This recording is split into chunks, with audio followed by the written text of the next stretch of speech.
महाभारत की शिक्षा हर काल में प्रासंगिक रही है। महाभारत को पढ़ने के बाद इससे हमें जो शिक्षा या सबक मिलता है उसे याद रखना भी जरूरी है। जीवन के किसी भी क्षेत्र में बेहतर रणनीति आपके जीवन को सफल बना सकती है, और यदि कोई योजना या रणनीति नहीं है तो समझो जीवन एक अराजक भविष्य में चला जाएगा जिसके सफल होने की कोई गारंटी नहीं है।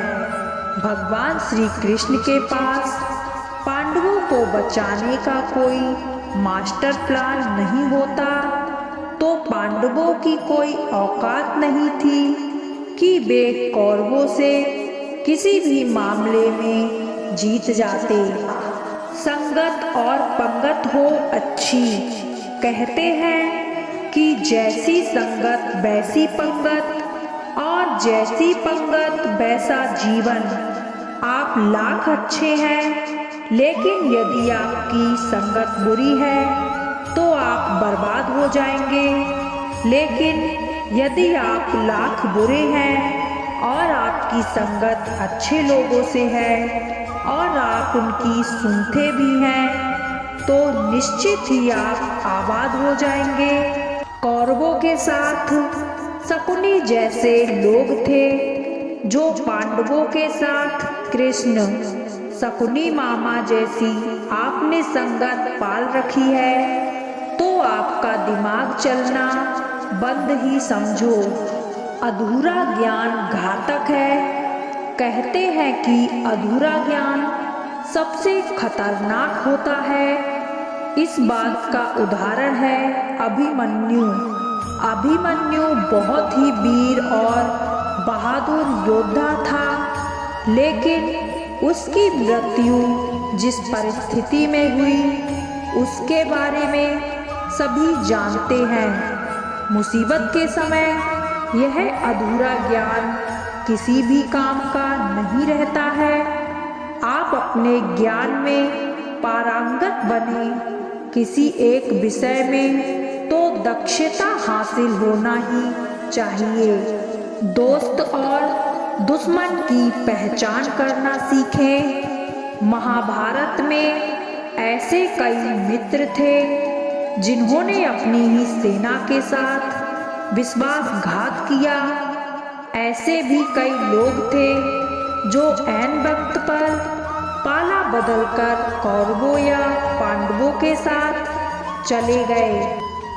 शल्य और युयुत्सु इसके उदाहरण हैं। इसलिए कहते हैं कि कई बार दोस्त के भेष में दुश्मन हमारे साथ आ जाते हैं और हमसे कई तरह के राज लेते रहते हैं। कुछ ऐसे भी दोस्त होते हैं जो दोनों तरफ होते हैं, जैसे कौरवों का साथ दे रहे भीष्म, द्रोण और विदुर ने अंत युद्ध में पांडवों का ही साथ दिया। हथियार से ज्यादा घातक है बोल वचन। महाभारत का युद्ध नहीं होता यदि कुछ लोग अपने वचनों पर संयम रख लेते। जैसे द्रौपदी यदि दुर्योधन को अंधे का पुत्र भी अंधा नहीं कहती तो महाभारत नहीं होती। शिशुपाल और शकुनी हमेशा चुभने वाली बातें ही करते थे, लेकिन उनका हश्र क्या हुआ यह सभी जानते हैं। सबक यह कि कुछ भी बोलने से पहले हमें यह सोच लेना चाहिए कि इसका आपके जीवन, परिवार या राष्ट्र पर क्या असर होगा। जुए सट्टे से दूर रहो। शकुनी ने पांडवों को फंसाने के लिए जुए का आयोजन किया था, जिसके चलते पांडवों ने अपना सब कुछ दांव पर लगा दिया था। अंत में उन्होंने द्रौपदी को भी दांव पर लगा दिया था।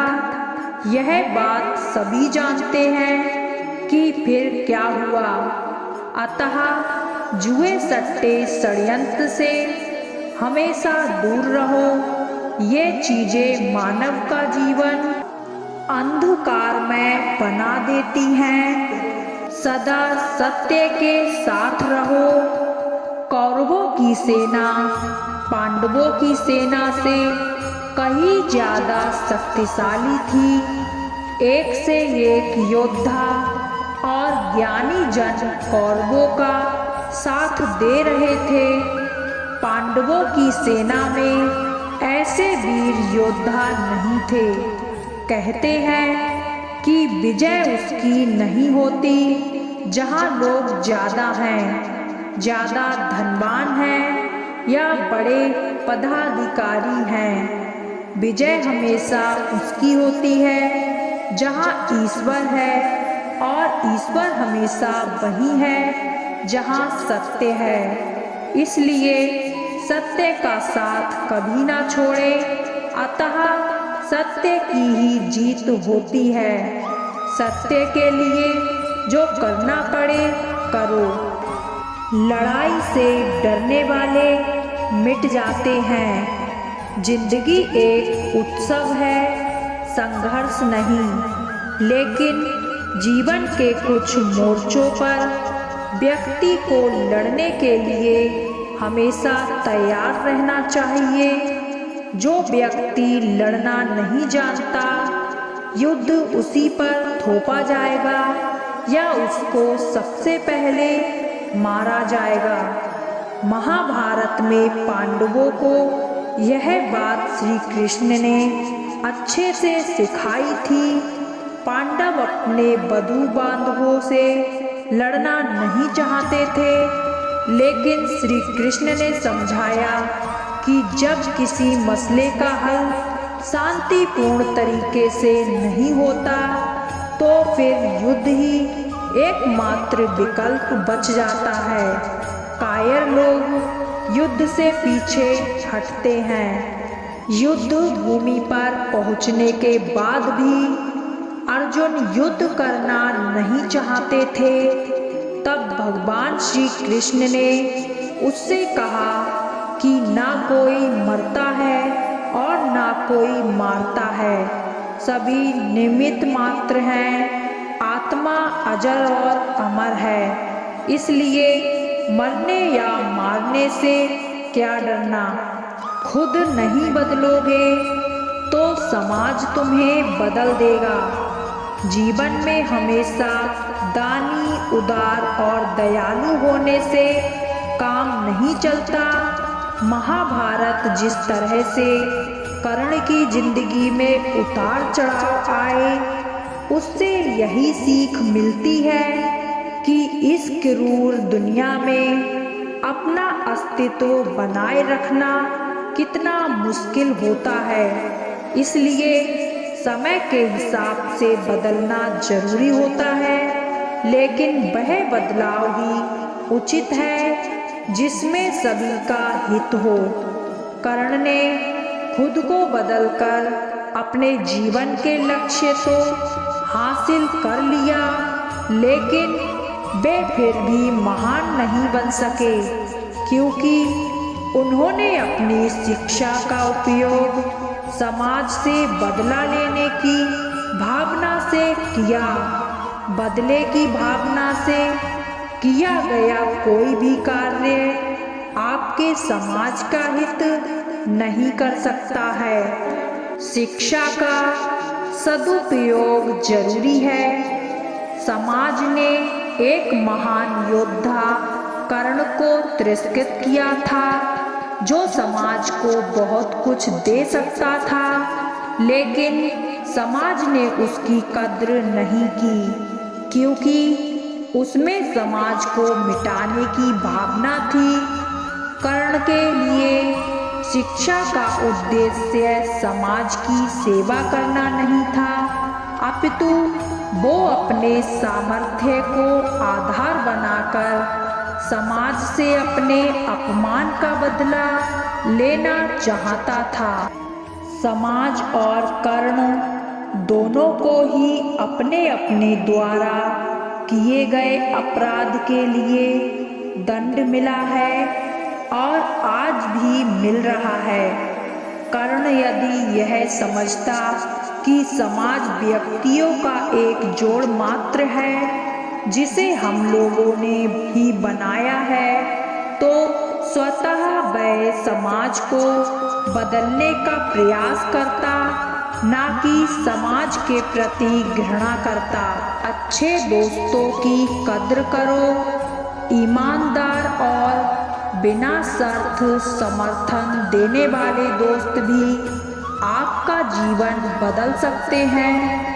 पांडवों के पास भगवान श्री कृष्ण थे, जो कौरवों के पास महान योद्धा कर्ण थे। इन दोनों ने ही दोनों पक्षों को बिना शर्त अपना पूरा साथ और सहयोग दिया था। यदि कर्ण को छल से नहीं मारा जाता तो कौरवों की जीत तय थी। पांडवों ने हमेशा श्री कृष्ण की बातों को ध्यान से सुना और उस पर अमल भी किया, लेकिन दुर्योधन ने कर्ण को सिर्फ एक योद्धा समझकर उसका पांडवों की सेना के खिलाफ इस्तेमाल किया। यदि दुर्योधन कर्ण की बात मानकर कर्ण को घटोत्कच को मारने के लिए दबाव नहीं डालता, तो इंद्र द्वारा दिया गया जो अमोघ अस्त्र कर्ण के पास था, उससे अर्जुन मारा जाता।